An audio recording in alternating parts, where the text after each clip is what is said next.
So I started this video twice, and once I just plain stopped it, and the other time I did it and I deleted it because I wasn't happy with it. And so I was explaining that to the director, and I said, I don't have anything to say. I don't have anything to share. I don't even know why I'm doing this type of thing.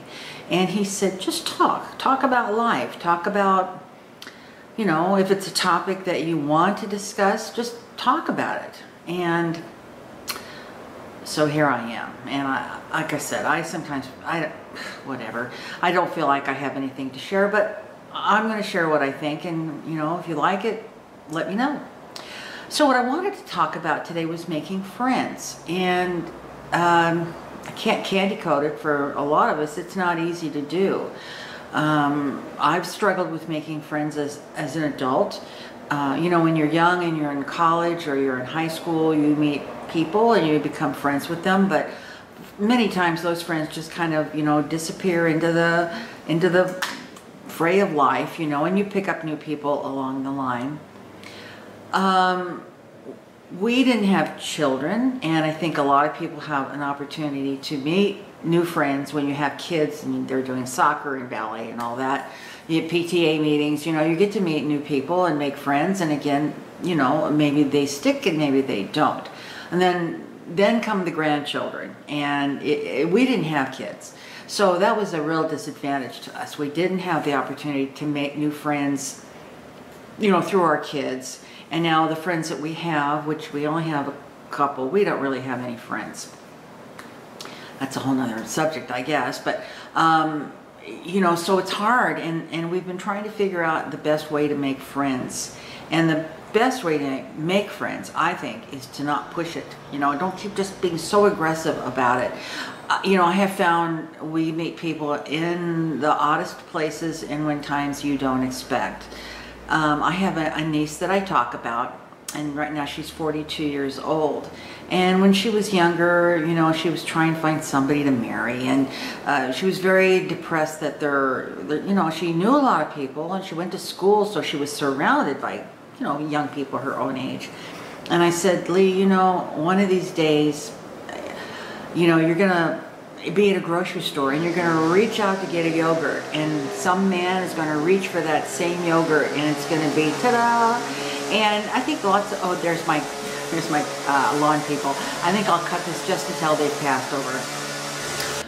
As I was saying, you know, that's how people meet. We recently were at the Pottery Barn and we wanted to buy a couple of chairs. And the saleswoman, very nice, about our age, and you know, how you do, you talk about stuff. Well, all of a sudden, all these dots started to be connected. She lived in the San Francisco Bay Area, and so did we at the same time. We talked about restaurants that we both knew and loved. We talked about places we knew and we loved. And we made a new friend. How would you have ever thought going to the Pottery Barn to buy a couple of chairs would have ended in a friendship? Weird, huh? And we've done that a couple of times where it's just kind of kismet. You know, you meet somebody, you know, we had excellent friends with people who I worked with, and this is many years ago, but we hit it off. And I think that's the hardest part, is finding somebody. You know, you can meet nice people and, you know, they're pleasant and, you know, you talk about stuff, but there isn't that spark, you know, that spark. So I guess that's the kind of thing you need to kind of find. Another story I'll relate is my mom and dad went to, I think it was a cruise, and you know, they bussed them around to different places, and they were on a bus going someplace, and a lady crossed the aisle, and my mom got to talking again about the same age. And come to find out, she lives in the same town my parents do. This bus is full of people from all over the country, the world, I don't know, and lives in the same town, and actually not very far. And as they started to talk, they talked about World War II and how their husbands were both in the military in similar jobs or similar locations.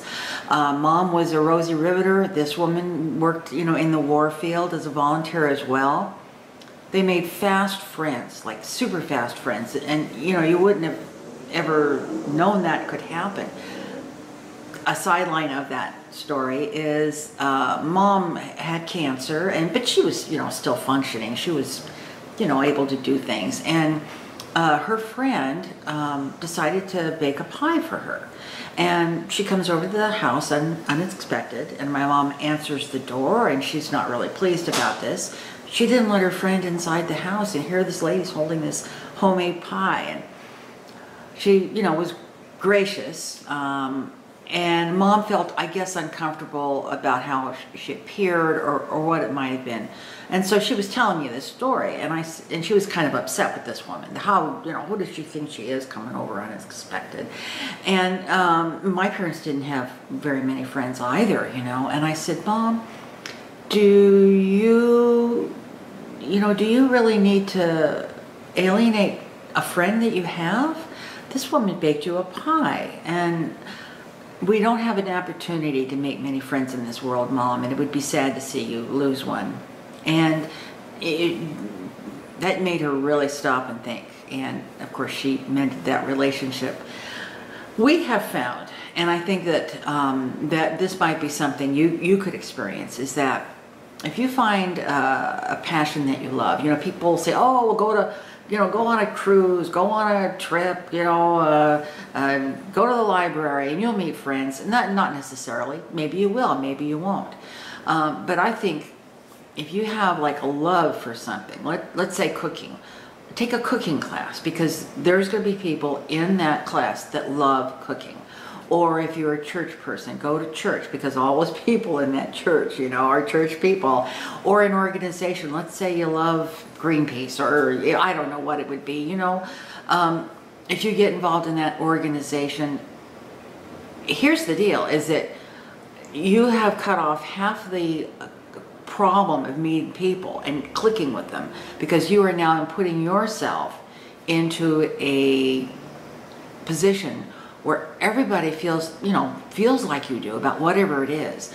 And I think that's the place where you have the hard times, finding that spark when you meet somebody out there, is that, it's random. You don't know who these people are or what they like, especially. But if you set yourself up in a place where everybody there is like you emotionally, or however it might be, like I said, you've cut off half the equation there, and you're going to have a much better chance. We're recently getting involved in a volunteer organization here. All those people are passionate about what we're passionate about, and we're really hoping to make some friends out of that. And I think we will. Whether or not like they're bestest friends, maybe not, but are they people that we'll get together with and have a good time? Well, we hope so. Anyway, he said to talk about life, and I'm talking about life. I think that, gosh, it's hard out there. And when you get older, it gets harder. And I hate to be, but there's a lot of wonderful things out there too. But, I think sometimes we just, I guess, need to, step back and say, listen, I step back and I say, time out, Jill, time out. Life is great. You have wonderful things about you, around you. And sometimes you get down, Jill, and you need to pick yourself up. And, if you're down about not having friends, then you have to find a way to make them. And that's when I start looking at those avenues. Church, organizations you love, classes that are involving things that you might really love. Those are really good opportunities to make friends. Now, there's a lot of people out there who just don't care. They're loners. They are happy being loners, and life is great for them in that capacity. And that's super, I think, that you're able to, carry on life and be your own best friend and your own confidant. But there's a lot of people who, don't feel that way, and a lot of us need to have more friends in our life. I'm rambling now. So that's that. I do want to say, though, that I've been working on my streaming, that live stream. Do you remember the red box with nothing in there? Well, that's what I'm talking about, and I think I've got it down. And I'd like to open up a stream video where we all can, chat, and it'll be open and live. And I'm looking at a couple of weeks down the line, maybe late June. So if that sounds appealing to you, let me know, and I will work at setting that up, and I'll give us actual time and day. It'll be a Sunday, and it'll be mid-afternoon. I know that part. Anyway, I talked about life, just like he told me to do, and I hope you got something out of it. And I'd like comments, because you know, I'm kind of flailing here. I don't know, floundering, as I often call it. I don't know whether I should continue this or not. So let me know what you guys think. I would like to know. Anyway, I love you all, and thank you for listening to me, and that's that. Talk to y'all later. Bye-bye.